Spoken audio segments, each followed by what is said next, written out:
Chemical கைனடிக்ஸ்ல gauge எஃபெக்ட்டுக்கு ஒரு சூப்பரான example பார்க்க போறோம். இங்க பாருங்க, ஒரு சின்ன பையன் இருக்கான். அந்த பையனுடைய அப்பா ரொம்ப மோசமான உடல்நிலையால பாதிக்கப்பட்டிருக்கிறாரு. இந்த அப்பாவ இந்த பையன் தான் கவனிச்சுக்கிறான். இப்ப என்ன ஆச்சு, இந்த அப்பா செய்த வேலையெல்லாம் இந்த பையன் செய்ய வேண்டிய ஒரு சூழ்நிலை ஆயிடுச்சு. வயல்கள்ல தண்ணி பாய்க்கவும், களை பறிக்கவும் எல்லாமே இவனுடைய தலையில விழுந்துருச்சு. ஆனா, இந்த சின்ன பையனுக்கு என்ன ஆசை அப்படின்னு பார்த்தீங்கன்னா, ஒரு நல்ல ஸ்கூல்ல போய் படிக்கணும். ஆனா, இந்த பையனால அப்படி முடியல. காரணம் என்ன? அந்த வறுமை என்ற கூண்டுக்குள்ள சிக்கி கிடக்கான்.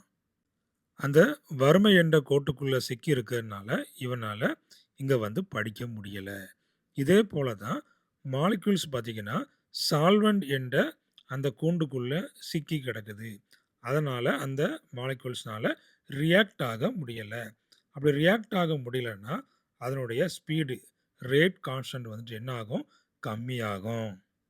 இப்படி அந்த சால்வெண்ட் மாலிக்யூல்ஸ சுத்தி ஒரு கேஜ் மாதிரி இருக்குது.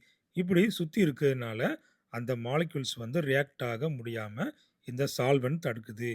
எப்படி இந்த பையன் அந்த வறுமை என்ற கோட்டுக்குள்ள சிக்கி இருக்கானோ, அதே போல இந்த மாலிக்யூல்ஸ் பாருங்க, இந்த சால்வெண்ட் என்ற அந்த கேஜுக்குள்ள சிக்கி இருக்குது.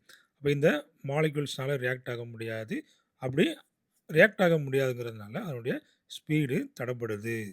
இப்படி இந்த மாரி கேஜ் மாரி இருக்கிறதுனால, இந்த எஃபெக்ட்டுக்கு கேஜ் எஃபெக்ட் அப்படின்னு சொல்றோம். ஒண்ணு இந்த ரியாக்ஷன் நடக்காம இருக்கலாம். இல்லன்னா அந்த ஸ்பீடு குறையும். அப்போ அந்த பையனால எப்படி ஸ்கூலுக்கு போக முடியலையோ, அங்க ஒரு கேஜ் இருக்குதா? என்ன கேஜ்? வறுமை என்ற கேஜ் இந்த பையன சுத்தி இருக்குது.